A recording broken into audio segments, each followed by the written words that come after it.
Et puis la capitale gabonaise abrite à partir de demain une importante activité. Il s'agit en fait d'un atelier qui va aller donc vers la mise en œuvre du programme PPDAA. Nous recevons d'ailleurs sur ce plateau le coordonnateur, M. Ndombio. Bonsoir. Bonsoir. Alors, d'abord, qu'est-ce que ça veut dire PPDAA? Oui, en rappel, il faut dire que le PDDAA, qui signifie en fait Programme détaillé pour le développement de l'agriculture en Afrique, avait été adopté à Maputo, au Mozambique, en 2003 par le chef d'État et de gouvernement des pays africains. À l'époque, on avait assigné 3 objectifs à ce PDDAA. Le premier objectif, donc, c'est la lutte contre la pauvreté.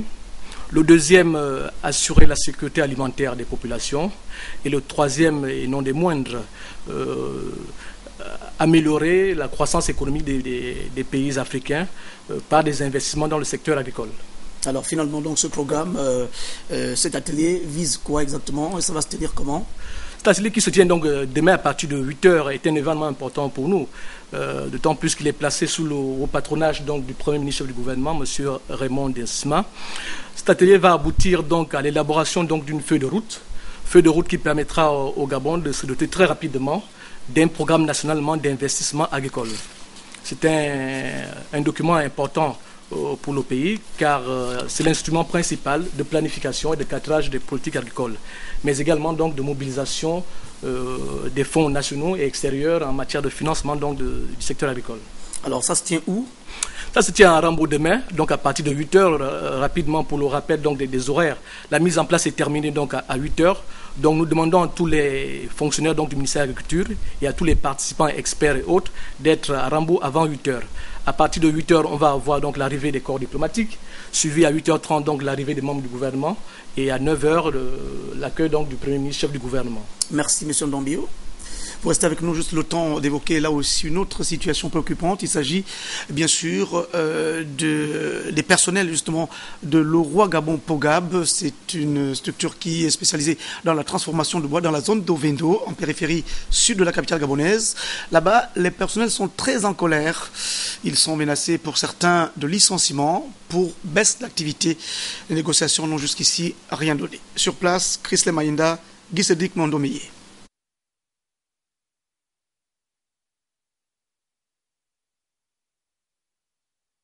Gabon et Pogam. Ici, certains responsables de ces sociétés spécialisées dans l'exploitation et la transformation du bois dans notre pays déclinent des raisons fondamentales de ce mouvement. La direction générale a annoncé des congés techniques à hauteur de 30%.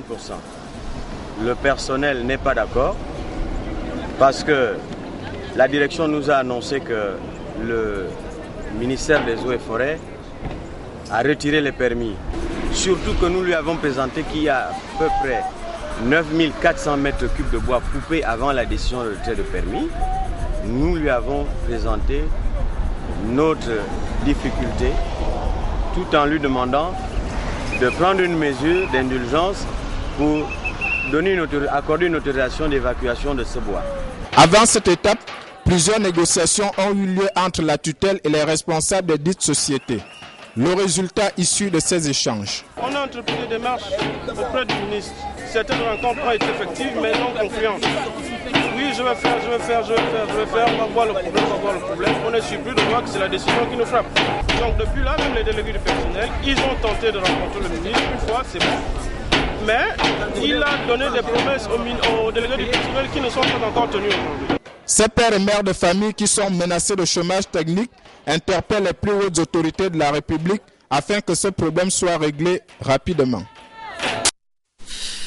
Parlons maintenant toujours de l'économie, mais cette fois en province, avec l'installation et l'ouverture d'une agence de l'assureur Hogar.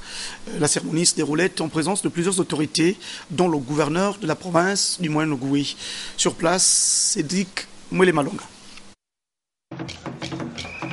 Le groupe Hogar s'implante désormais dans la capitale provinciale du Moyen-Ogooué.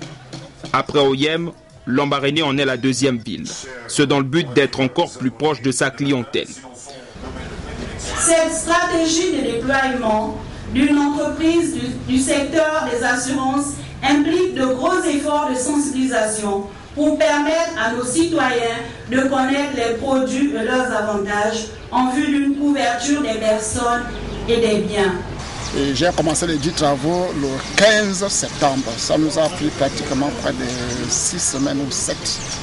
Et on est allé à la vitesse V parce que Ogar a donné un cap qu'il fallait absolument que nous respections.